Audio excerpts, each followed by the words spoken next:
ออสเตรเลียมีเมืองใหญ่ระดับโลกอย่างซิดนีย์เมลเบิร์นและบริสเบนซึ่งคึกคักและเรียกได้ว่าเป็นมหานครระดับโลกได้เลยทีเดียวแต่ทว่าทั้งหมดนั้นอยู่บริเวณชายฝั่งทางตอนใต้และตะวันออกแต่ชายฝั่งทางเหนือดินแดนที่เปรียบเสมือนประตูหน้าด่านสู่น่านน้ำการค้าที่สำคัญที่สุดแห่งหนึ่งของเอเชียกลับพบเพียงเมืองเล็กๆที่กระจายตัวกันอย่างห่างๆเหตุใดดินแดนที่มีศักยภาพทางยุทธศาสตร์เช่นนี้จึงไม่มีมหานครที่ยิ่งใหญ่ถือกำเนิดขึ้นมาเลย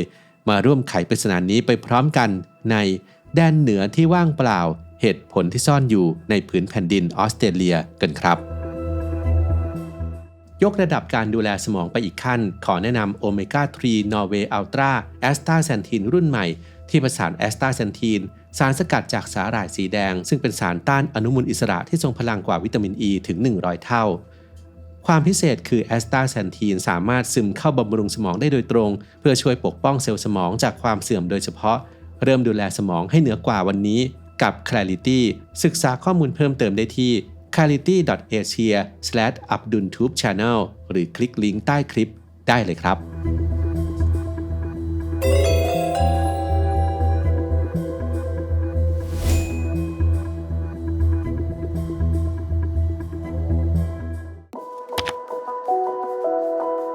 เมื่อเรามองดูแผนที่ออสเตรเลียเราจะเห็นทวีปที่มีขนาดใหญ่โตแต่ประชากรกลับกระจุกตัวกันอย่างหนาแน่นอยู่บริเวณชายฝั่งทางตะวันออกเฉียงใต้และตะวันตกเฉียงใต้เท่านั้นซึ่งคิดเป็นสัดส่วนมากถึงประมาณ 98% ของประชากรทั้งประเทศทิ้งให้พื้นที่ส่วนใหญ่ของประเทศนั้นโดยเฉพาะทางตอนเหนือที่อยู่ใกล้กับเส้นทางการค้าทางเรือที่เชื่อมต่อกับเอเชียมากที่สุดนั้นกลายเป็นดินแดนที่แทบจะรกร้างหลายคนอาจจะแย้งว่าเมืองดาร์วินคือเมืองใหญ่ทางตอนเหนือแต่ในความเป็นจริงแล้วดาร์วินมีประชากรในปี 2024 เพียงประมาณ 152,500 คนเท่านั้นซึ่งหากเทียบกับนิยามของเมืองใหญ่หรือที่เรียกว่า Major City ที่ควรมีประชากรอย่างน้อย 150,000 ถึง 200,000 คนขึ้นไปก็จะเห็นว่าดาร์วินเพิ่งจะเข้าข่ายเมืองใหญ่ได้ไม่นานยิ่งไปกว่านั้นเมืองอย่างทาวน์สวิลล์ซึ่งมีประชากรกว่า 240,000 คนในปี 2024และมีภาคอุตสาหกรรมที่แข็งแกร่งก็ยังคงถูกมองว่าเป็นเมืองในระดับภูมิภาคมากกว่ามหานครความจริงที่น่าทึ่งคือดาร์วินนั้นอยู่ใกล้กับเมืองหลวงของประเทศเพื่อนบ้านอย่างจาการ์ตาและสิงคโปร์มากกว่าเมืองหลวงของตัวเองอย่างแคนเบอราเสียอีกด้วยทำเลที่ตั้งที่เปรียบเสมือนประตูสู่เอเชียตอนใต้จึงควรจะเต็มไปด้วยศักยภาพในการเป็นศูนย์กลางการค้าและโลจิสติกส์แต่ทำไมถึงไม่เป็นอย่างนั้นคำตอบแรกเริ่มต้นที่เหตุผลพื้นฐานที่สุดนั่นคือผืนแผ่นดินที่ตั้ง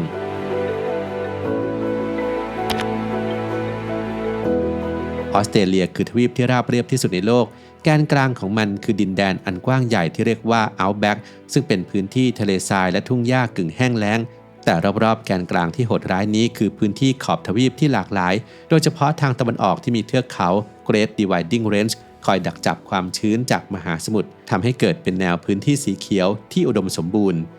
ในทางตรงกันข้ามออสเตรเลียตอนเหนือกลับมีสิ่งที่แตกต่างออกไปอย่างสิ้นเชิงพื้นที่ทั้งหมดอยู่ในเขตโซนร้อนถูกครอบงำด้วยสภาพอากาศแบบทุ่งหญ้าสวรรค์หน้าและมรสุมที่นี่ไม่มีฤดูกาลที่คาดเดาได้เหมือนทางใต้แต่กลับแกว่งไปมาระหว่าง2แบบอย่างสุดโต่งโดยแบบแรกคือฤดูฝนที่มาพร้อมกับความร้อนระอุและความชื้นสูงฝนที่ตกหนักสามารถเปลี่ยนที่ราบที่แห้งผากกลายเป็นพื้นที่ชุ่มน้ำขนาดใหญ่ได้ในชั่วข้ามคืนและแบบที่2คือฤดูแล้งที่ยาวนานซึ่งนำมาซึ่งความแห้งแล้งและเสี่ยงต่อการเกิดไฟป่าสภาพอากาศที่แปรปรวนขนาดนี้ส่งผลต่อคุณภาพของดินด้วยดินในแถบนี้ถูกชะล้างอย่างหนักจากฝนในเขตร้อนมานานหลายศตวรรษทำให้ขาดความอุดมสมบูรณ์ภูมิประเทศก็เต็มไปด้วยความซับซ้อนจากป่าชายเลนที่ราบน้ำท่วมถึงและหน้าผาสูงชันยิ่งไปกว่านั้นชายฝั่งยังต้องเผชิญกับพายุไซโคลนที่ทรงพลังเป็นประจำและยังไม่นับรวมพืชและสัตว์ที่เป็นอันตรายที่สุดในโลกเช่นต้นไม้มีพิษที่รู้จักกันในชื่อ Stinking Tree ซึ่งสร้างความเจ็บปวดแก่ผู้สัมผัสได้นานหลายเดือนพลังของธรรมชาตินี่เองที่เป็นด่านแรกที่คัดกรองผู้คนมาตั้งแต่ยุคโบราณ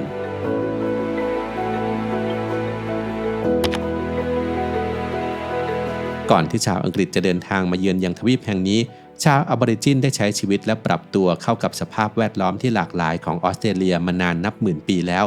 แต่แทนที่จะสร้างเมืองหรือถิ่นฐานถาวรพวกเขาดำรงชีวิตอยู่ในชุมชนขนาดเล็กที่เคลื่อนย้ายไปตามฤดูกาลเพื่อแสวงหาแหล่งอาหารและน้ำวิถีชีวิตของพวกเขาถูกกำหนดโดยจังหวะของฤดูฝนและฤดูแล้งโดยปรับเปลี่ยนอาหารและที่อยู่ให้สอดคล้องกับธรรมชาติ สำหรับชาวออบอริจินผืนดินไม่ใช่สิ่งที่ต้องเอาชนะแต่เป็นสิ่งที่ต้องทำความเข้าใจและดูแลรักษา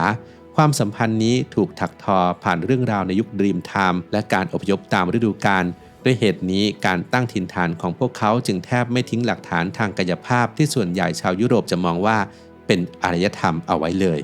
เมื่อกองเรืออังกฤษมาถึงในปี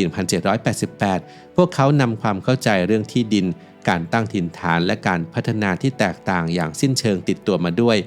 สิ่งที่พวกเขาค้นหาคือท่าเรือที่กำบังคลื่นลมได้ดีแหล่งน้ำจืดพื้นที่ป่าไม้สำหรับทำฟืนและที่สำคัญที่สุดคือสภาพอากาศแบบอบอุ่นที่สามารถทำการเกษตรได้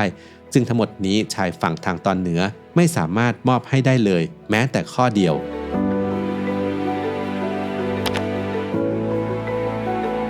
ที่ตั้งของเมืองซิดนีย์บนชายฝั่งตะวันออกเฉียงใต้มีทุกสิ่งที่ผู้ตั้งถิ่นฐานชาวอังกฤษต้องการมันมีท่าเรือที่ยอดเยี่ยมอากาศที่เหมาะสมและพื้นที่สำหรับปลูกพืชผลเมืองเมลเบิร์นที่อยู่ถัดลงไปทางใต้ก็มีดินที่อุดมสมบูรณ์และอากาศที่เย็นกว่าซึ่งพวกเขาคุ้นเคยเช่นเดียวกับเมืองเพิร์ธทางตะวันตกเฉียงใต้และแอดิเลดที่ล้วนถูกก่อตั้งขึ้นภายใต้เหตุผลเดียวกันโดยเฉพาะเมืองแอดิเลดมีความน่าสนใจตรงที่เป็นเมืองที่ก่อตั้งโดยผู้ตั้งถิ่นฐานอิสระไม่ใช่นิคมนักโทษเหมือนกับเมืองใหญ่อื่นๆในยุคแรกซึ่งสะท้อนให้เห็นถึงการดึงดูดผู้คนให้มาเริ่มต้นชีวิตใหม่ในดินแดนที่มีความหวังและมีสภาพแวดล้อมที่เอื้ออำนวยมากกว่าการตัดสินใจเหล่านี้ไม่ใช่เรื่องบังเอิญออสเตรเลียในเวลานั้นคืออาณานิคมที่ห่างไกลที่สุดของอังกฤษมันจึงจำเป็นต้องพึ่งพาตนเองให้ได้ดังนั้นการเลือกตั้งถิ่นฐานในจุดที่สามารถให้ผลผลิตทางการเกษตรได้สูงสุดและขนส่งเสบียงได้สะดวกจึงเป็นสิ่งสำคัญที่สุดสรุปง่ายๆก็คือพวกเขาเลือกเส้นทางที่คาดว่าจะมีอุปสรรคน้อยที่สุดซึ่งก็คือดินแดนทางตอนใต้นั่นเอง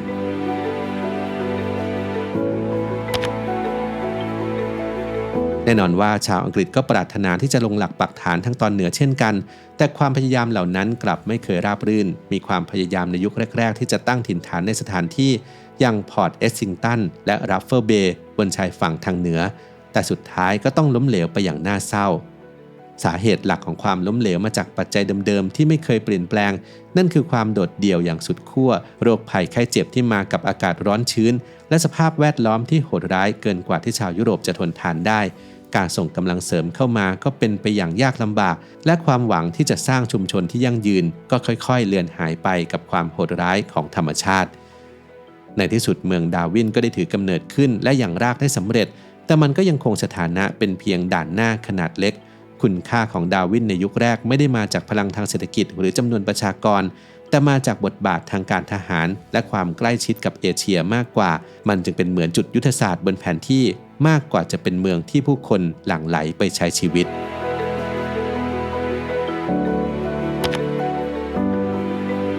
ออสเตรเลียตอนเหนืออุดมไปด้วยทรัพยากรธรรมชาติทั้งแร่ธาตุก๊าซและเป็นแหล่งปศุสัตว์ขนาดใหญ่ซึ่งดูเหมือนจะเป็นตัวขับเคลื่อนเศรษฐกิจชั้นดีแต่ในความเป็นจริงแล้วอุตสาหกรรมเหล่านี้ไม่จำเป็นต้องมีเมืองใหญ่เพื่อรองรับการทำงานรูปแบบเศรษฐกิจที่เกิดขึ้นที่นี่จึงเรียกว่า FIFO หรือ Fly In Fly Out ซึ่งเป็นรูปแบบที่บริษัทจะขนส่งคนงานโดยเครื่องบินเข้ามาทำงานในพื้นที่เป็นรอบๆเช่นทำงานต่อเนื่อง 2-4 สัปดาห์แล้วก็บินกลับไปพักผ่อนที่บ้านของตนเองซึ่งส่วนใหญ่อยู่ในเมืองทางใต้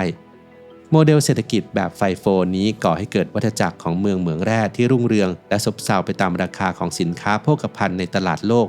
การลงทุนจะเข้ามาเป็นช่วงๆไม่ใช่การลงทุนที่ต่อเนื่องและมั่นคงซึ่งจำเป็นต่อการสร้างสภาพแวดล้อมของเมืองที่ยั่งยืนเหมือนที่เห็นในเมลเบิร์นหรือซิดนีย์มันเหมือนกับการสร้างแคมป์ไม่ใช่สร้างเมืองมีเงินสะพัดเข้ามาในพื้นที่แต่ไม่ได้สร้างชุมชนที่ผู้คนจะลงหลักปักฐานและเรียกมันว่าบ้านได้อย่างแท้จริงท้ายที่สุดแล้วเรื่องราวของออสเตรเลียตอนเหนือไม่ใช่เรื่องของความล้มเหลวแต่เป็นเครื่องยืนยันได้ว่าการตัดสินใจเพียงครั้งเดียวในประวัติศาสตร์สามารถส่งผลข้ามผ่านการเวลาได้อย่างไม่น่าเชื่อนั่นเองครับ